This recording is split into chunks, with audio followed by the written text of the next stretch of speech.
Señor mío y Dios mío, creo firmemente que estás aquí, que me ves, que me oyes. Te adoro con profunda reverencia.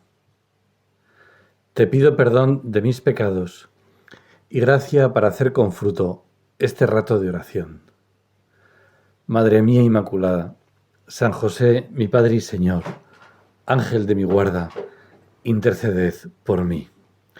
Pues querido oyente, hoy quería empezar estos 10 minutos con Jesús, haciendo una reflexión que espero que no sea demasiado abstracta y que nos saque de la oración. Pero bueno, empiezo por aquí. ¿Te imaginas una cultura, una sociedad o una persona que no tuviera ni sentido del deber ni sentido de la culpa? Nada de sentido del deber y ningún sentido de la culpa. Nada, cero. Pienso que ni tú ni yo querríamos tratar con esa persona. Posiblemente nos podría dar hasta miedo. Pero en cualquier caso, difícilmente podríamos contar con ella para nada que fuera de provecho. Sería una persona absolutamente irresponsable, totalmente dejada de sus responsabilidades y capaz de realizar cualquier acto deplorable, porque no tiene el sentido de culpa, no tiene ese sentido, capaz de hacer cualquier cosa. En fin, el sentido del deber y el sentido de la culpa son como dos elementos que para configurar a una persona son necesarios para poder convivir, para poder socializar, para poder relacionarse con cualquier persona, hacer algo de provecho, útil. Bueno, como puedes ver, la reflexión de hoy está siendo un poco de tejas abajo. Pero por otra parte, también es verdad que un exceso del sentido del deber y del sentido de la culpa tampoco es nada sano. Es decir, esto es algo que se podría llamar así. Es decir, hay dos venenos que los podríamos llamar así, que son deberitis y culpitis. Las personas que tienen un sentido del deber tan excesivo que quizá han aprendido a realizar todos sus deberes también por una mala educación, ya sea en el seno de la familia, en el colegio o en cualquier lugar o en los primeros que le acompañaron espiritualmente o directores espirituales o el modo de recibir la instrucción religiosa al principio, que ponía mucho el acento en el deber, ya sea para el estudio o para el cumplimiento de las obligaciones, entre comillas, obligaciones con Dios, ¿no? Entonces, ¿por qué? Porque sí que es para el instructor, para el que enseña y quiere conseguir que sus alumnos o sus pupilos realicen acciones, sí que es efectivo el amplificar el sentido del deber. Esto es obligatorio. Y entonces, para que mis pupilos, ¿no? Mis fieles, mis feligreses, hagan esto, inyecto desde arriba, deberitis, un fuerte sentido del deber. Que además tiene este veneno, tiene otro refuerzo por si falla, que es un sentido de la culpa muy agravado. Es decir, hago sentirse como profesor, por ejemplo, o como instructor, o como padre o como madre, muy mal a mi alumno, a mi hijo, a mi pupilo, a mi dirigido. Hago que se sienta mal por no haber cumplido ese deber. Y le inyecto culpitis, sentido de culpa, ¿no? Y con la deberitis y la culpitis se consigue que una persona, vamos a decirlo así, funcione, haga cosas. Pero bueno, tú mismo te estarás dando cuenta de que efectivamente eso es veneno para el espíritu. Es veneno para el espíritu, con minúsculas y también con mayúsculas. Y que son dos elementos que hacen mucho daño porque conforman un modo de funcionar de hacer las cosas, incluso las cosas santas, pero de un modo que acaba siendo pues muy fariseo y dañino y a veces insano también desde el punto de vista psicológico. ¿Cuántas personas caen en depresión por un cumplimiento de los deberes religiosos de esta manera, ¿no? Por cumplir planes de vida espirituales concebidos de esta manera, con deberitis, esto es, ¿no? Esto hay que hacerlo y si no, pues te condenas, ¿no? Prácticamente. No te condenas, pero es muy importante hacer esto y esto y esto y esto.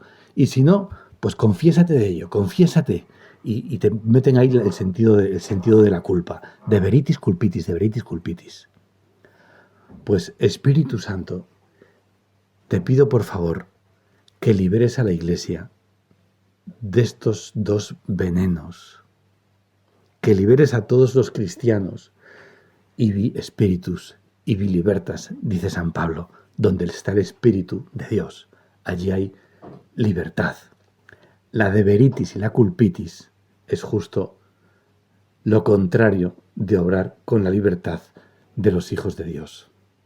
Te pido, Espíritu Santo, que liberes a todos los cristianos de esa deberitis y de esa culpitis, que los liberes y los sanes de todos los daños que han podido provocar, ya sea en personas, en instituciones. Libéranos del deberitis y de la culpitis, Espíritu Santo, porque queremos ser como Jesús. Y fíjate que Jesús, el sentido del deber y el sentido de la culpa, los tiene, y no solamente los tiene, sino que los infunde. Quiero quedarme sobre todo con el sentido de la culpa. ¿Cómo lo infunde Jesús? Es el sentido de la culpa. El sentido del deber, basta leer su predicación y bien, es bastante exigente. Pero con la culpitis. ¿Te acuerdas cuando a Pedro le regaña a Jesús? Porque Jesús ha dicho que va a padecer mucho y va a morir. Y Pedro aparte le dice que no diga eso, que no diga esas palabras. Y Jesús en voz alta le reprende y le dice: apártate de mí, Satanás, porque no hablas el lenguaje de Dios, sino el lenguaje de los hombres.